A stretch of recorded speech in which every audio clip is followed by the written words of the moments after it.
Hey Toolpathers, this is Paul, and I want to take you through how to work with the Toolpath Machinability Reports.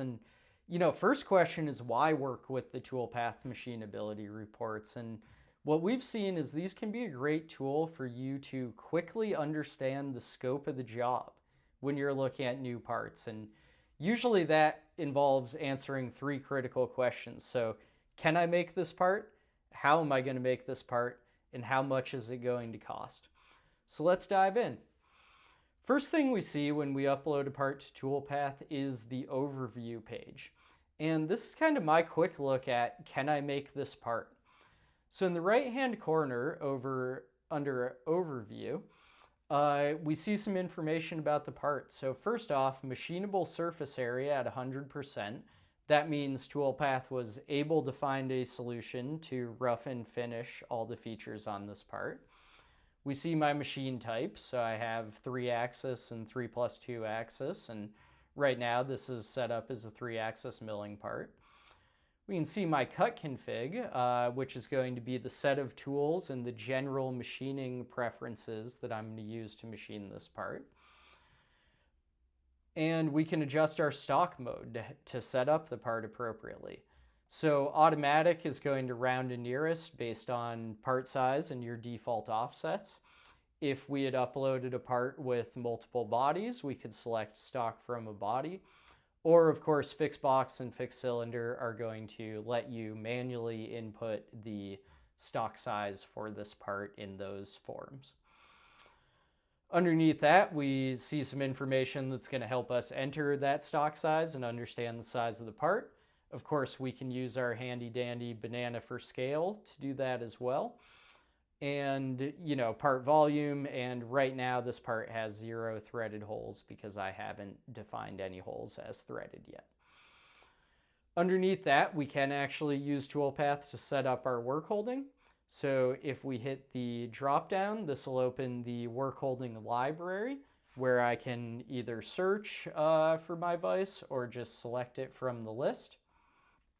Once we have a vise enabled, we can hit the slider bars next to the vise to define our jaw styles. So we have stepped, parallels, and soft jaw blanks, and then enter all the information to get our vise set up as it is on the machine table. So in this case, I've got my first setup in step jaws, and then I've used the soft jaw blanks option for the subsequent setups. Underneath that is where we start to get an idea of how we're going to make this part in the tool recommendations and machinability section. So I can see here, Toolpath has recommended a Skookum ball mill for these two, chamfer or countersink features.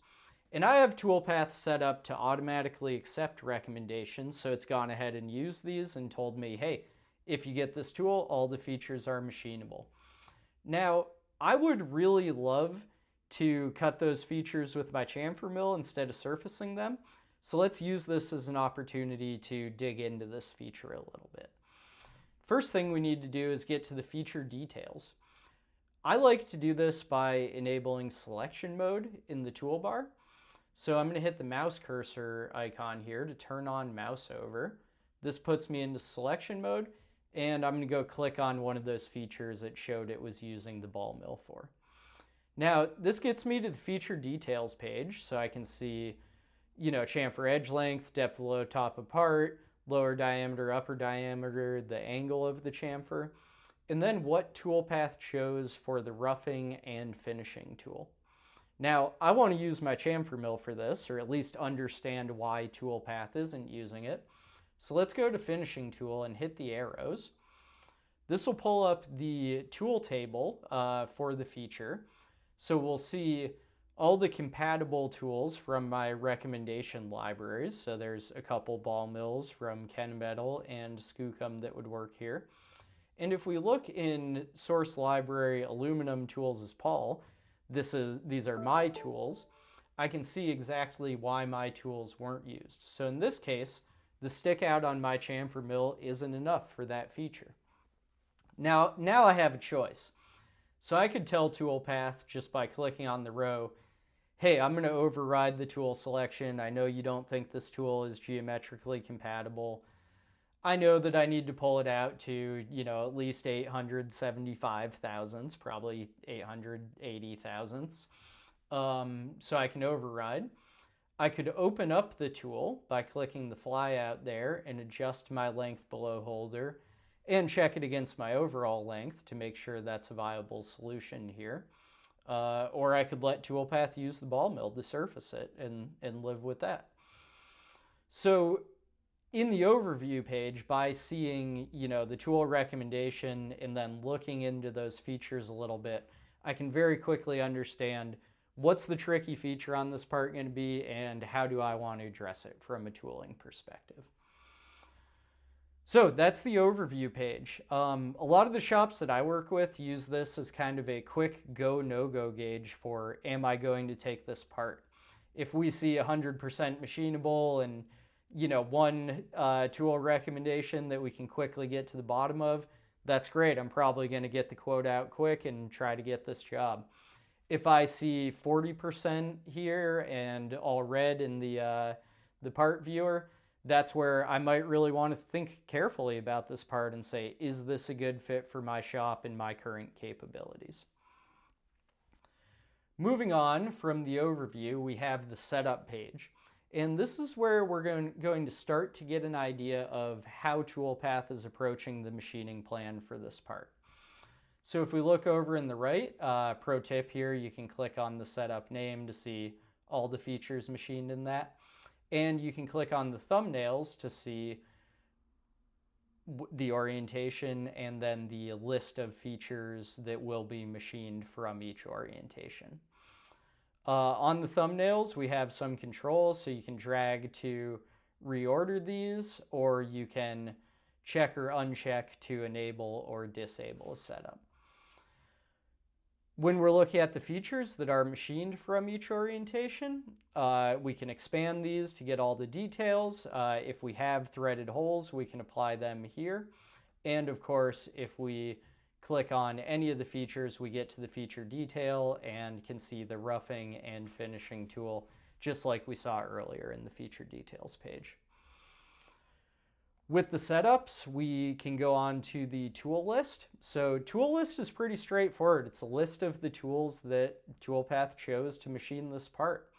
You may need to get this down to the shop floor, and you can download the CSV in the top right here. And a good trick that I like to use is if you hover over, in my case, where it says 8 of 403 activated tools in use, we can see which priority library these tools came from. So for me, my preferred tools live in the tool changer at my machine, and my standard tools are kind of the shop drawers, so some assembly required. So this is great. I know that I only need to set up one tool for this. And of course, from looking at that chamfer, I know that I either need to pull out my chamfer mill or order one of those recommendation tools. Also in the tool list, we can expand any of the tools to see every feature that they are being used on. Of course, clicking these opens up the feature details, so we can tool swap there. And if we want to remove a tool outright from the program, we can hit the X to exclude a tool. That'll remove it, prompt us to regenerate, and Toolpath will go through and find the next best tool for that. With the setups and tools, we can get to the strategy. And for most of you as CAM programmers, this is going to be the most familiar view. First thing is, if you don't see the cutting passes in the in-process stock, you can hit the beaker icon in your toolbar and turn on computed stock and rendered toolpaths. This is going to show them. Once we're here, we can simulate operations. We can click anywhere to scrub through and visualize the tool. We can use the arrows on our keyboard to go down through the different operations. And if we expand any of these with the down arrow, we'll see the features being machined by that operation. Of course, we can click on the feature again to get to the feature details page. And we can adjust our cutting parameters directly through the program right here. Generating the program with your tools, your speeds and feeds is how Toolpath provides accurate cycle time estimates. So when we go over to the estimate page, the first thing we see is the estimate preset. Now, the estimate preset is just your default costing information for the shop. So I can open up an estimate preset and we'll see we have my tool change time, base cost, machining rate, feed rate ratio, setup pricing. You can either use a fixed or hourly and duration rate, material cost, and of course our currency. Now, every part's a little different and we want to be able to adjust for that in Toolpath. So the estimate presets are your starting point, knowing that you may make adjustments for specific parts. So over on the left-hand side here, we can kind of enter our job-specific changes. So I'm going to make 20 of these rush jobs, so I'm going to bump up the machining rate a little bit. No tools that I'm super worried about in here, and I've found that the 100% feed rate ratio works well for me. You know, with the rapids on your machine, you might find that 92 is the appropriate ratio for you there, or 80.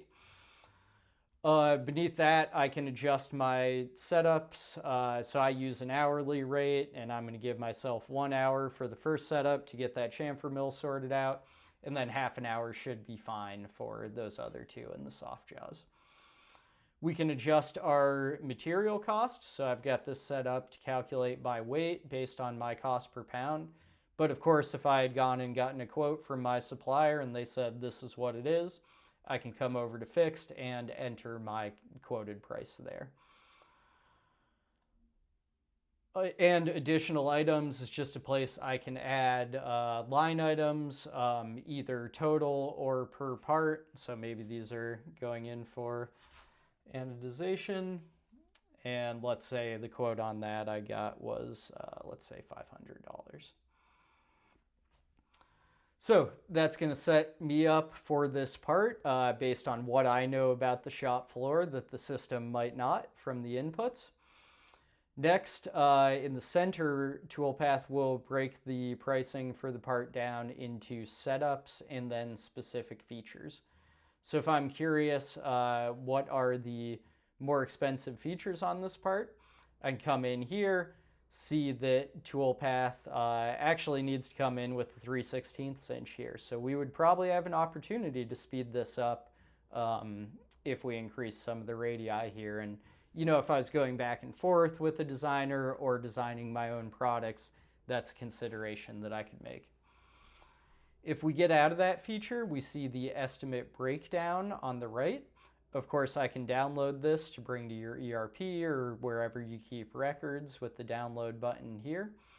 And we can see that Toolpath breaks the cost down for machining time and overall cost for 20 of these.